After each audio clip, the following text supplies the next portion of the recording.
Assalamualaikum warahmatullahi wabarakatuh. Kembali lagi kita bertemu pada video pembelajaran kali ini.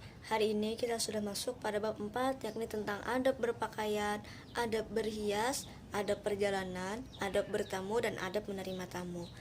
Nah, sesuai dengan fitrahnya, aurat itu adalah sesuatu yang harus ditutupi. Nah, dalam konteks ini lahir pula suatu budaya yang bervariasi dalam hal berpakaian, dan pada tahap tertentu pula keinginan untuk memperindah diri pun juga melahirkan tata budaya yang beraneka ragam. Oleh karena itu, Islam telah memberikan rambu-rambu untuk mengaturnya agar tidak salah dalam berpakaian. Seperti istilah yang pernah didengar, berpakaian tapi bertelanjang. Nah, oleh karena itu hari ini kita akan mempelajari tentang adab-adab berpakaian.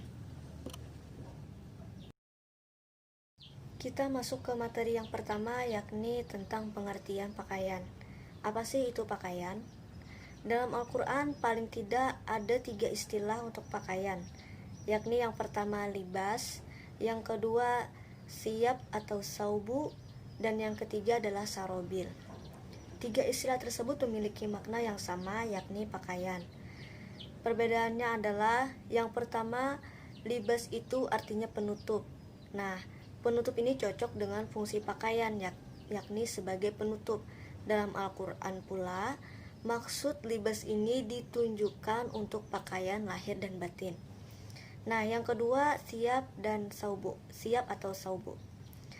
Dinamakan demikian karena ide dasar adanya bahan pakaian tersebut adalah agar dipakai.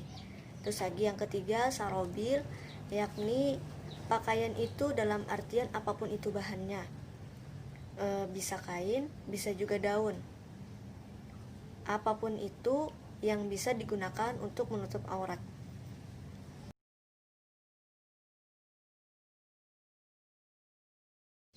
Fungsi pakaian yang pertama adalah sebagai penutup aurat, baik yang laki-laki maupun wanita. Dalam hal pakaian wanita dikenal dengan istilah jilbab. Jilbab ini memiliki beberapa macam arti, yakni bisa diartikan sebagai selendang atau kerudung yang menutupi kepala kecuali wajah, menutupi leher, punggung, dan dada. Dalam kamus bahasa Arab pula, jilbab ini bisa diartikan berbagai jenis pakaian, yakni gamis, long dress, kebaya, atau pakaian luar lainnya yang menutupi seluruh tubuh tersebut.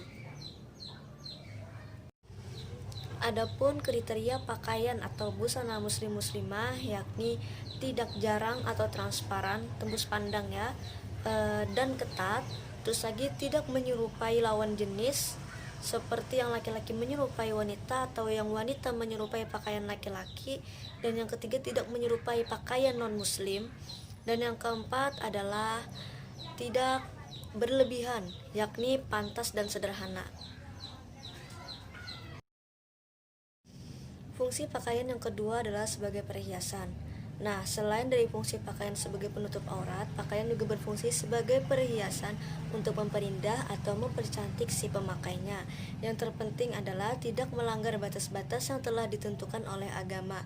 Seperti contohnya berlebihan dalam memakai pakaian. Fungsi dari pakaian yang ketiga adalah melindungi dari bencana. Seperti firman Allah dalam Quran surah An-Nahl ayat 81 menjelaskan tentang fungsi pakaian, yakni melindungi dari panas, dan fungsi pakaian baju besi yang melindungi dari peperangan. Fungsi yang keempat adalah sebagai penunjuk identitas. Fungsi ini diisyaratkan oleh Al-Quran dalam Quran surah Al-Ahzab ayat 59 yang menegaskan Nabi Muhammad SAW untuk menyampaikan kepada istri-istri beliau, anak-anak perempuan beliau, dan wanita mukmin lainnya agar mereka mengulurkan jilbab mereka supaya mereka dikenali.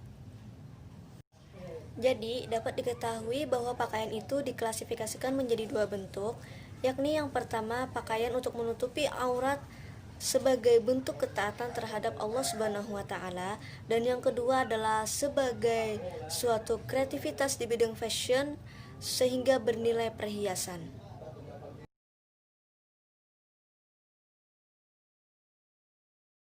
Adapun nilai positif dari adab berpakaian adalah dengan berpakaian, maka kulit yang berfungsi sebagai pelindung dari kerusakan-kerusakan fisik akibat gesekan, sinar ultraviolet, kuman-kuman, zat kimia dan lain-lainnya dapat terjaga. Begitu. Seyogianya, pakaian yang kita pakai itu adalah pakaian yang baik dan bersih.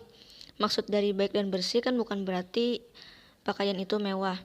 Hal ini kan sesuai dengan firman Allah Subhanahu wa taala dalam Quran surah Al-A'raf ayat 31.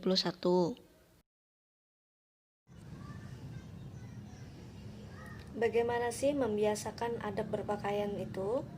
Yang pertama, sunnah memakai yang bersih, rapi, pantas, dan serasi.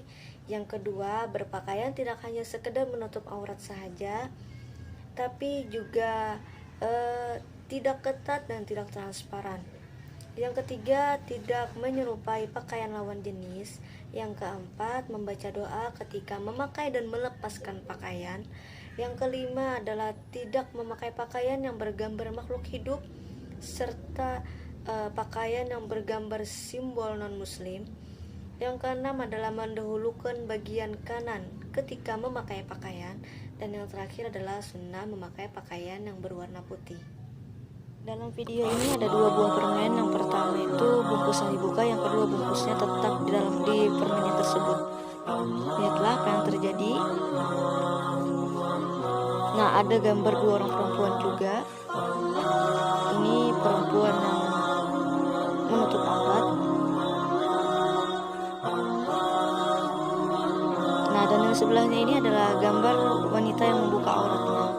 Allahu Allahu Allahu Allah Allahu Allahu Allah. Wanita yang terbuka aurat dan wanita yang tertutup aurat. Nah, beginilah ilustrasinya bagi wanita tersebut.